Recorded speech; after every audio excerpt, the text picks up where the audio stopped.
Salam, hörmətli abituriyentlər. Teymurilər dövləti haqqında danışacağıq. Bildiyimiz kimi Çingiz xan öz dövlətini, Monqol dövlətini 4 oğlu arasında 4 ulusa bölmüşdü və bunlardan biri də Çağatay ulusuydu. Çağatay. Və Çağatay ulusu da Mərkəzi Asiyanı əhatə eləyirdi. Mərkəzi Asiyanı əhatə eləyirdi. Və burada Səmərqənd hakimi, Səmərqənd və Bəlx hakimi Əmir Qazan idi. Teymur cavanlığında Əmir Qazanın yanında xidmətə başlayır.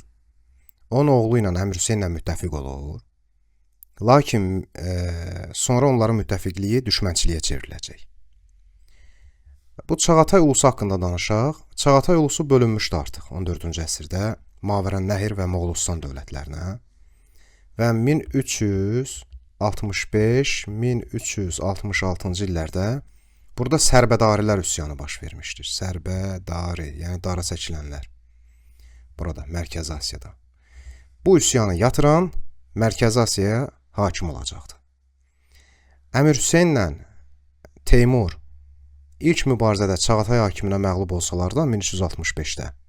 Amma bu üsyan nəticəsində Çağatay hakiminin mövqeyi zəifləmişdi və o üsyanı yatıra bilmirdi. Bu zaman Əmir Hüseynlə Teymur yenidən meydana çıxırlar və 1365-66-cı illəri əhatə edən Sərbədarilər üsyanını yatırıb bölgəyə hakim olurlar.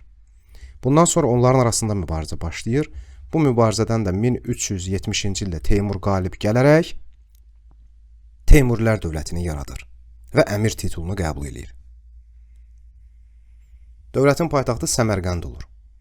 14-cü əsrin 70-ci illərində bütün Mərkəzi Asiyanı ələ keçirir Teymur. Xarəzm tabe edilir. 1385-88-ci illərdə 3 illik yürüşü var Teymurun. Bu yürüş Azərbaycan, Cənubi Qafqaz, İran və İraq istiqamətində idi və bu ərazilər fəth edilir. 1395-ci ildə Terik döyüşündə Toxtamış xan məğlub edilir. Qızıl Ordunun şərq əyalətləri ələ keçirilir. 1398-ci ildə Dehli tutulur. Hindistan tabe edilir. 1402-ci il Ankara döyüşündə Osmanlılar məğlub edilir.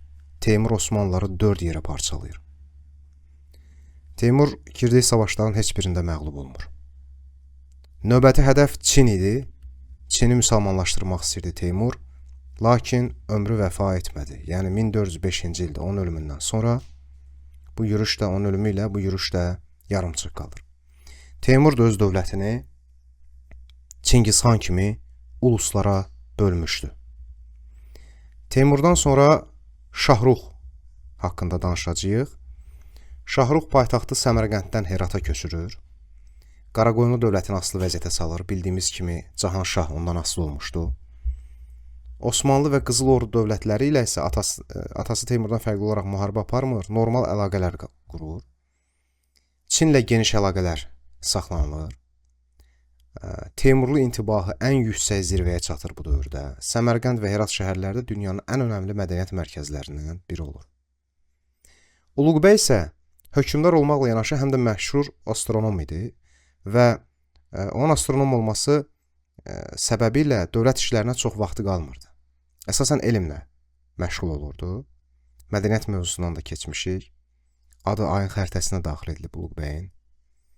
Dövlətin mədəni həyatına daha çox fikir verirdi. Osmanlı dövləti ilə münasibətlərdə mədəni əlaqələr üstünlüyü təşkil edirdi. Siyasi bacarığı zəif olduğundan uzun müddət hakimiyyətdə qala bilmir. Əbu Səidin dövründə onun Ağqoyunlular və Qaraqoyunlularla mübarizəsini görürük. Bu baxımdan Əbu Səidin fəaliyyəti asandır. Cahanşahla əlaqələr qurmuş.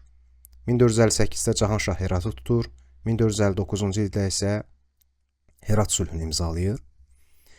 Azərbaycana yürüş eləyir Əbu Səid. Amma bu zamanda onun qarşısına Ağqoyunlu Uzun Həsən çıxır və Muğan döyüşündə onu məğlub eləyərək öldürür. Hüseyn Bayqara Teymurilər dövlətinin sonuncu qüdrətli hökmdarı idi.